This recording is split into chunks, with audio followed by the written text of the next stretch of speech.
Hi, this is Anna, and this is Check It at the Round Table, where we discuss movies, books, music, and stuff. Today, we are discussing my least favorite topic. Conflict. Yeah, peeps, I don't like conflict. I really don't know a lot of people who do, but I think I avoid it probably more than most people I know. And I've thought about it through life because I really haven't had a tremendous amount of conflict that I personally have had to react to. I've had some that I've had to, what do you call it, passive rather than active issues in, but it's like that I've just dealt with fallout from conflict, but not actually dealt with too much conflict myself with having to interact with it.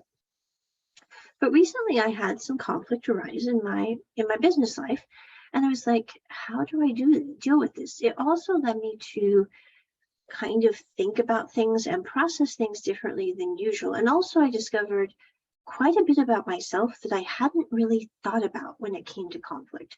Because honestly, with my life, I've orchestrated my life and my living style and everything to try to be as minimally involved in conflict as possible. I'm sure there's a better way to say it, but anyway. So I don't really have too much conflict arise. And in my business life, I've hardly ever had conflict arise. I mean, I think the only times I can honestly say I had conflict situations were times when, like, one time I was working in an office and this one person decided to talk about their personal life for like literally 6 to 8 hours of an 8-hour shift at a time. And I'm sitting there trying to do my work, and their personal life is very, very florid. Let's just put it that way. And I'm like, I really don't want to hear about this. And I don't really think we should be discussing this at work. But I also didn't want to tell this person this because I'm like, our boss is five desks down. I'm guessing they can say something eventually. So, I think that conflict was difficult because I really don't like getting involved in conflict. And if it's just regarding me, like if someone's just bugging me about something, like I'm going, I could put in music while I'm doing my paperwork here so I don't have to listen to this person. And other people are wearing headphones too, so this isn't going to seem culturally inappropriate.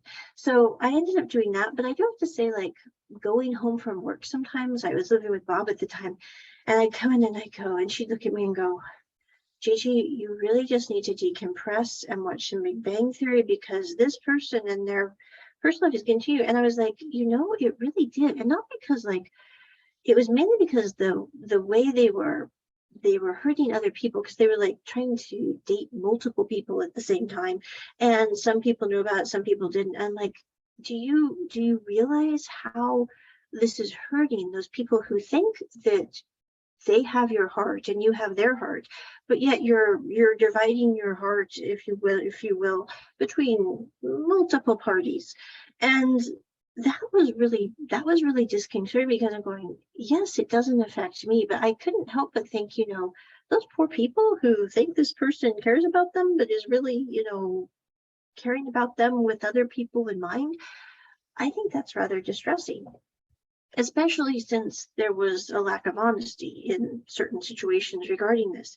So I have to say that took some decompressing. And I think that, looking back, I would probably do things differently now than I would have handled it back then. And that I probably wouldn't have just sat there and let them talk endlessly about it. Because, by the end of the day, that person thought we were in a great relationship. I was a really nice person and nothing was wrong between us because I never said anything about this bothering me. Now, I think that if I had sat there and gone, I really don't like you discussing your relationships with multiple parties who either do or don't know that you're in a relationship with other people, because I don't think that's a work topic. I think that, when we're at work, we can discuss work-oriented things. I think if I had said something like that, it wouldn't have offended them. They would sit there and go, oh, Anna doesn't like this. Okay, I won't do this around Anna. And I don't think it would have, because, looking back at the person, I don't think that would have offended them at all. And it definitely would have saved me a lot of stress and undue inner angst, as it were, about this problem. So I'm gonna have to say that. And the only other issue I ever had was, again, I was working in an office, different office at this time. And one person, whenever they would get mad, their desk was right behind mine, and they would literally kick my desk and it would shake mine and the other two desks on either side of me, the cubicles. And I handled that for about 3 days of them literally throwing their items on their desk and hitting the back of my desk and cubicle and shaking me and the other two people. But then I looked over and the other two people were doing this each time that person did that. And I was like, heck no.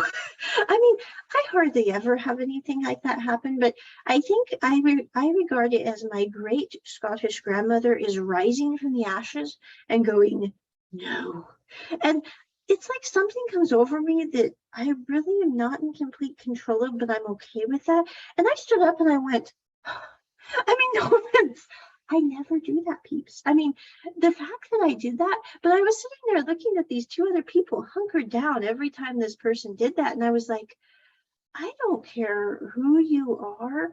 You do not have the right to shake 3 people's cubicles because you're having a bad day. If you need to quit work, if you need to go to a counseling session, please go be free. But you don't have the right to shake other people's cubicles because you're mad about whatever happened. And I'm like, I don't care if you even have a really good reason to be mad. This is not the way you behave. And I was just like, huh. And I have to say, after that, that didn't happen again. That person didn't shake those cubicles. I didn't say anything. I just kind of looked at them and yeah. So I think those are the only 2 conflicts I had until recently when I had another conflict. That was again because I didn't like how someone else was being treated. And that conflict did not work out as positively as I'd hoped it would. We had a disagreement and I was like, you know, everybody has a side. They have their side. I have my side. The sides are not going to match because we have very different viewpoints on how we see this. Now, it wasn't that I wish that other party ill. It wasn't that I said anything like bad about that other party, except I don't think we should be having this where someone else could be being possibly treated in a bad way. Not saying the other party was, I'm just saying that because I was involved in the business venture, I would have been a part of that. And I'm like, I can't have someone else be possibly mistreated. It's just not something I'm even going to run the risk could happen to this person. And it wasn't about, you know, a big, huge deal. It was actually quite a small deal. But I think in the grand scheme of things, it led me to kind of have this self-revelation, as it were, because I ended up going to a business consulting session about this because I'm like, you know, I've never had any disagreements with people. Yes, I had the person who hit my desk. Yes, I had the person who talked endlessly about their poly relationships, that they really didn't keep honest with other people, and that bothered me. But I never said anything, so ergo we didn't have any conflab. And even if I had, I don't think now that would have really caused a conflab. It just would have been, oh, I didn't like this.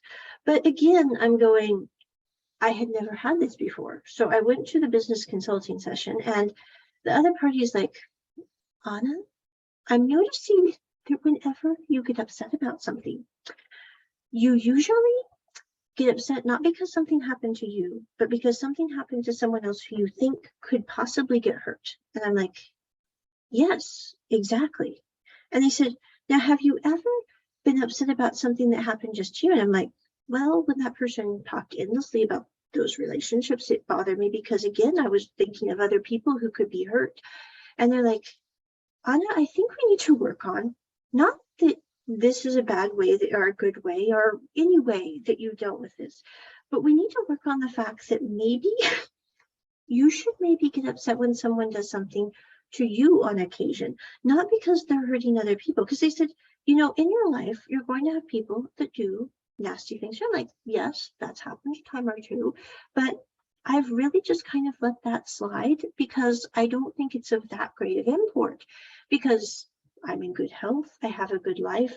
It's not going to affect me in the future that much. But they're like, you know, Anna, maybe we need to evaluate this because you need to get to the point where, number one, you can deal with conflict with less dread, because I really do dread conflict. I mean, I look at it and go, is there any way that we can avoid having this conflict? And I will say, like, usually when I do deal with conflict, like with this certain situation that just recently happened, there had been several things that had happened before this had happened that had kind of built up to this. And then this was the final straw for me. And I was like, this, I can't let go anymore. And, when I was living with Bob came to me once and she sat down, and, Bob was full of really good wisdom, which comes to me at odd times. I'm very glad I knew Bob. But one of the things Bob said was, she's like, Gigi, you handle conflict so differently than most people. You really need to think about this, because she said, you approach conflict with logic. She said, you approach conflict the way Spock would, or Data would. You sit there and come out with a bullet pointed list of why this is bothering you, what exactly you think the problem is, and then you come to the other party and say, can you possibly refute this? Am I looking at this the right way? And she said, most people don't look at conflict with logic. They look at conflict with emotion. So you're coming to people who are really invested emotionally, and you're coming with logic, which they can't understand, because you operate completely different than the opposite party does. I was like, okay, but that really doesn't help me figure out how to operate with the opposite party who might be operating with emotion, because I, in the same way they can't understand my logic, cannot understand their emotion. And this really hasn't been a problem, because like when I lived with Bob would sit there, and if we ever did have a little kerfluffle, which I have to say was a rare occurrence, because Bob was awesome, and honestly it was like we just didn't have a lot of disagreements. But if there was something that bothered me, I would usually wait like 3 months and see if it might iron itself out. And then I would come to Bob and I would say, this is what I think is the problem. I have tried to not say anything because I don't want to kerfuffle. And Bob would sit there and go, the bullet pointed list, you're so cute. And she'd sit there and go, this isn't, you misunderstood because you're so literal. And I'd sit there and go, yes, I did. And then we would talk about it, and then we would laugh and watch a Big Bang Theory. And I would sit there and go, why did I wait 3 freaking months when I could have just asked the girl and found out what the real issue was, or what the real thing going on was? Because I'm like, I really do dread conflict. Now, I have to say that I think for me, the reason I dread conflict is I had a lot of volatility when I was growing up. And so conflict usually resulted in no resolution and people possibly getting hurt. So because of that, again, we go to the base. I'm sitting there going, the main reasons that I do get involved in conflict is if I think someone's getting hurt, or if that happens happening. It's never really because of me at all. I mean, and so talking with this business consultant, they were like, Anna, you need to work on not necessarily avoiding conflict, because they said conflict is going to come up, and you don't have a problem dealing with conflict when it comes up. You have a problem dreading conflict before it arises, because you are so worried that this could end in disaster. And they said, yes, sometimes it's going to end in disaster. Sometimes you're not going to see eye to eye, and that's okay. You can wish that person well, they can wish you well or not, and you can both move on with your lives. But they said, you really need to work on looking at conflict as a means of understanding people better. And I was like, They said, because conflict isn't necessarily about understanding the situation so much as understanding where your head is at and where their head is at. I was like, I was like, So then I went to kind of study this a little more. And I went to Curia because I get a feed on like different things. And one was about like how neurotypicals versus atypicals. And I was like, okay, I'm kind of curious about this. I am kind of a neurotypical. I have not been tested for autism because the test is too freaking expensive in the States, but I do plan on getting tested when I move overseas and things are more reasonable. And I'm really guessing 99.9% sure they're going to find out I'm autistic. But because of that, I approach life as a very rule-based situation where I'm very good at collaboration. I'm very good at working within certain rules. That doesn't mean that I don't sometimes do something that is outside of the rules, but if I do, it's because I didn't understand the rules properly and not because I was trying to bend or break the rules, because I simply cannot work outside the box when it comes to certain things. So, for example, fairness is really important to me. Trying to get along with others, uber important to me. Working well in a group, very important. Although I do have to say I'm very particular about what kind of groups I work with, because I know that many people don't have the same viewpoints. And so I don't want to work in something where everyone's got a different opinion. And they're also not necessarily, because I think it's good to have different opinions, but they're combative about those opinions. Because I, again, don't like conflict at all. So we have this neurotypical framework where we really don't think outside the box too much when it comes to how we react to others or how we relate to others. I mean, I've related to people the same way since I was as long as I can remember. And I think that one of the interesting things about this that really helped me understand it better was I was thinking back and I'm going, I've always been quite neurotypical in how I have these conflicts. And I remember being a little kid and getting in trouble because I couldn't think outside the box on certain things. Because I was like, no offense, but if one of the people I lived with did something that was considered possibly wrong by my box, I was like, I couldn't sit there and go, this is right. And it used to drive them up a wall. And I was like, I didn't really care that they did something that I considered wrong. I cared that they sat there and tried to make me say it was right, because that is something that I cannot do as a neurotypical. So I think, I was thinking about that recently when I was reading this quarter, because they said, neurotypicals are great at playing by the rules. But if you ever get into a situation with your atypical people who like to try to do the rules, but if the rules don't fit their criteria, they're willing to change the rules a bit to do what they need to do. And I'm like, that's why I have a problem, because I can't change the rules. I can't make things fit within a certain framework. And I'm going, my goodness, I'm 30 some years old and I just figured out why sometimes I have trouble. Because number one, I react when I think someone's being hurt. Big red flag moment for me. It's like, if I think someone, whether they're an adult, whether a kid, regardless of age, regardless of gender, regardless of anything, if I think someone's getting hurt, even if I don't really know them, that really doesn't matter at all. What matters is, oh my goodness, these people could be getting hurt. Oh, we must protect these people because they are human. Humans are important. Humans. So anyway, that's how I react. But what I realized is I'm like, and I also have to play by a framework. It's like A equals B, B equals C. And I'm realizing I'm working sometimes with people who B equals D and D equals E, given certain confines. And I'm like, this is why we're having problems, because the person who thinks B equals D is not going to see my A equals B. And that doesn't mean that either of us are wrong. It simply means that we have a very hard time relating to one another because we see the world so very differently.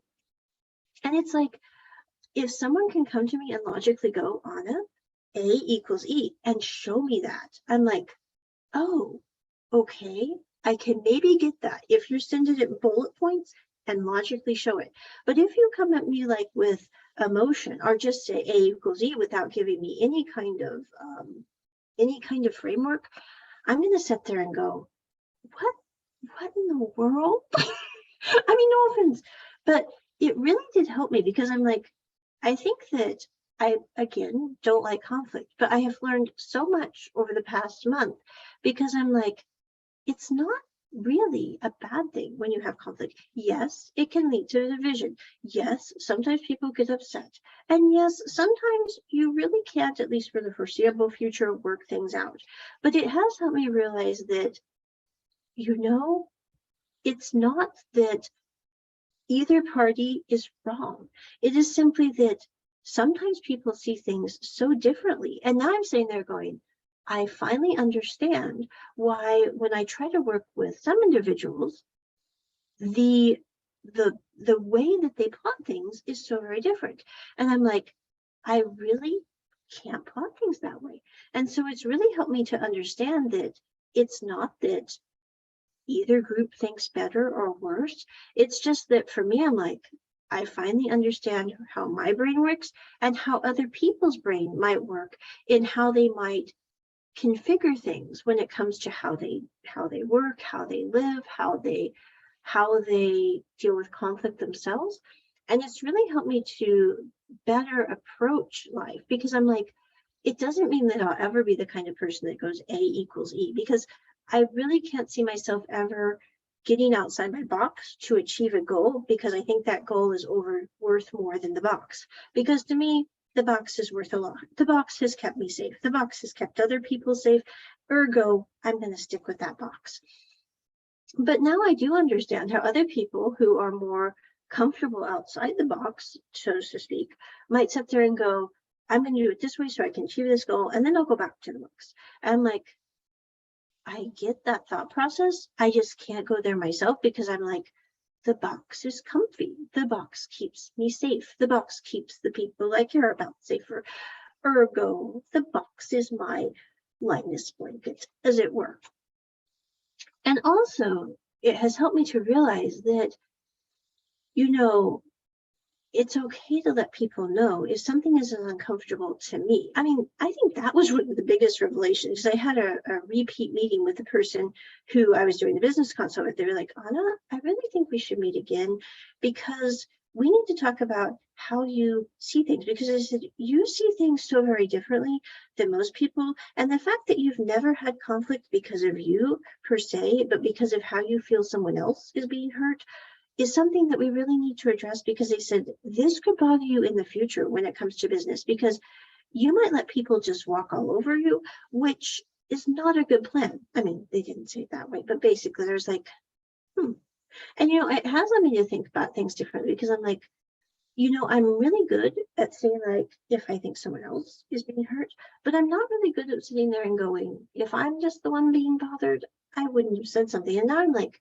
maybe I should pull myself outside of myself and do the Uno glasses thing, like in Romance is a Bonus book, and go, Anna, someone is trying to hurt you. If you were another person and if you were another person being hurt and saw this happening, how would you react? I'm like, oh, darn, that's an interesting concept. And, I think that has been the most valuable lesson of the past few weeks, because I'm like, I'm not glad for the conflict, but I'm really glad for what it taught me, for how it taught me how people approach one another, because I come at things very differently than other people come at things. Also, people have different backgrounds. For me, it's like I avoid it as much as possible, and maybe coming and dealing with something before it gets to the point that I feel is necessary to approach them. I'm like, maybe if I get a twinge that something might be a little not okay with me, I should say something then, instead of waiting like literally a month or two before I say something, like with the Bob situation. And then they just laugh and go, this wasn't what you thought. And I'm like, why did I wait so freaking long? But I think, that has been very helpful. Also looking at things and going, because I am logical, and because most people, when they're mad, are not as logical, it's very hard for me to sit there and deal with someone who might be dealing with it with emotion, dealing with it by going, da, da, da, da, da, da, da. And I'm sitting there sitting calmly and going, this is not the topic. We're going off on this, when really this has nothing to do with the present situation. And not to be bad to that person at all, because I think, when people get upset, it's easy for them to go on a totally unrelated tangent, because it's a trigger, because they feel something's happening. They go, oh, this is about this. And I'm going, this really has nothing to do about this. This has to do with the current present situation. And yes, there might have been a couple of things last month or the month before that added up to develop to this, but this isn't about, this situation, except to say that, this is obviously the trigger that's reminding you of this, in the same way that this is a build up to this for me. But, I think it's very hard to stay calm and to stay in peace when you're in conflict. And I think that's one of the things that I'm working on, because I'm going, I really want to live my life as conflict free as possible. I think, it's something though that we all have to deal with. And I think being around people who we can trust with our conflict, like for example, when I lived with Bob, I really got to the point where I didn't really worry about approaching her with a certain issue. Now, it didn't mean that we didn't have conflict. It doesn't mean that we still don't have conflict. It just means that when Bob and I were living together for literally like 21 years, I didn't have to question my trust in her with my conflict. So if I had an issue, I could trust her. In the same way, I think, if you're in a good romantic relationship or a good friendship, you can turn to that person and go, I have this issue. I'm trying to deal with it. I think this could be a part of it. Maybe it regards both of us. And then having that person trust you enough to know you don't have ill intentions. It's not that you're sitting there going, I'm judging you or I'm trying to make you look bad. You're sitting there going, I really am trying to get it to the point that we can work together better as a group or as two friends or two partners in this project. And I think that really helps. I think, with my best friend, I've often had situations where I maybe didn't agree with him. Not that we ever had conflict, because honestly, we never have. But I would sit there and go, I really don't see it that way. And they go, it's okay, Anna. You don't have to see it that way. We can have differing viewpoints. I'm like, that's nice. Because normally when I was like growing up, you couldn't have differing viewpoints. If you did, heads would roll. So anyway, I'm like, to be in a situation where you can have friends or you can have relationships or you can have colleagues that you can sit there and go, we don't have to see it the same way. Now, it does mean on certain situations, like there's certain things that I can't really work around somebody who sees it a different way, just because it's certain things regarding business that I can't get outside my box on. But anyway, when it comes to certain things, it's like with my best friend, there's been like at least 3 times that I have sit there and gone, literally 6 months later, oh my goodness, Rishikesh was right. I have to tell him, I'm so sorry. You were right. And he would just sit there and go, I knew you'd come around. It just takes you a long time to process and gather the information and then to think about it till you arrive at your own consensus. And then it's okay. It's like, I'm glad you agree, but I really don't care. And I'm like, yes, but I didn't realize this viewpoint was correct. And now that I logically see the point, I can agree with it. And they're like, yes, and your mind works very differently than most people. Like, it does. It's like I'm Spock and Data's niece. I don't know how you would say that. But anyway, but that is what I've learned from conflict recently, is that conflict isn't bad. It's sometimes a bit of a warning sign for us to sit there and go, maybe we need to look at what's the trigger. For me, people getting hurt, when I maybe should also be looking and going, am I myself being hurt in some way? And I'm going, that is a new one for me, because I'm really not good at looking at things that could bother me, because I can take care of myself. I can handle things. And I'm like, but the point is maybe we shouldn't take the handles that we're given sometime, because they're too freaking big for us to have to manage. And I'm like, that is enlightening. Also looking at things and realizing that some people look at things very differently in how they progress in their logic than I do, and how that can cause trouble because the thought processes are so very different, and also logic and emotion coming into play. So I think that, that is all good things to learn from conflict. Now, am I glad I had the conflict? In a way, as weird as it sounds, I am glad I had the conflict, because I'm glad that it taught me why I think inside my box, and also how it let me sit there and go, it's okay that I think this way inside my box. It doesn't mean that anything's wrong with the other person's outside the box thinking. It just means that I finally understand better why things are triggers, why things might be different in my mind than they are in someone else's. And also to sit there and go, Doesn't mean my thought process is the right one, doesn't mean their thought process is the right one. It just means that we approach things differently, and this can cause conflict. And how we resolve conflict doesn't necessarily mean it's like, I really hope in the end, the conflict that I had happen recently, it ends with better ending than it currently has. But the other thing that I realize is, even if conflict leads to people not agreeing or not being able to work together in certain capacities, it doesn't necessarily mean it ended badly. It simply means that it ended, at least in that point in time, in a way that you maybe didn't want it to end. And to also sit there and go, it's okay. Everything has a pattern. Everything has a chance to be different. And I think that, giving people space and also giving yourself space in certain situations is a good play. It doesn't mean that you have any ill toward the other person. It simply means that you both need to go and figure things out on your own sometimes, so that you can be better equipped for life in general. And I think that's the best thing, because I'm like, I really am in many ways grateful, because it has taught me a tremendous amount about how I deal with things in the future. And I'm like, that's worth a lot. I mean, yeah, I'm like, I really don't like conflict still. I really want to avoid it like the plague. But now I know what my triggers are. And I also know why I approach things the way I am. Now, does that mean that I'm going to change my approach?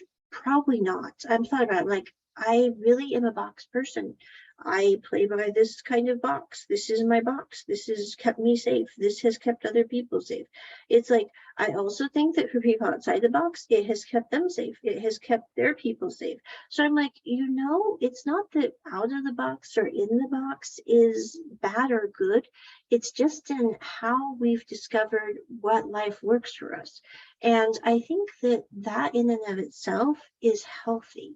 And I think that, as we age, it's like we never stop learning. I would love to say that, in my 30s, I have life all figured out. But I'm like, I don't have life figured out one bit. I'm still learning. I'm still developing. I'm still staying curious. And I think in one way, that's how my life is going to continue to be, because the moment that we stop learning, the moment that we stop developing, the moment that we stop trying to figure things out, is the moment that we stagnate. And I'm like, I don't want to stagnate. I want to continue to learn. I want to continue to grow. I want to continue to become who I'm supposed to be, because I don't think that's going to ever finish until I leave for the next reality, whatever that is, when I'm 130. I'm up the ante. I'm like, I'm not living to be 120. I'm living to be 130, because I just found a whole bunch more of dramas I've got to watch. So anyway, but that is my podcast on conflict. I would love to hear about, if you've had conflict, how you have found ways to better handle that conflict or approach it. Also, like, what your triggers are, how you've figured out like what to avoid to have those triggers, how you deal with, if you handle conflict with emotion, how you deal with people who handle it with logic, and how that approach works for you. You can drop us a line at rosesoutofthesnow@gmail.com. If you'd like to hear more podcasts on this subject, just let me know. Bye.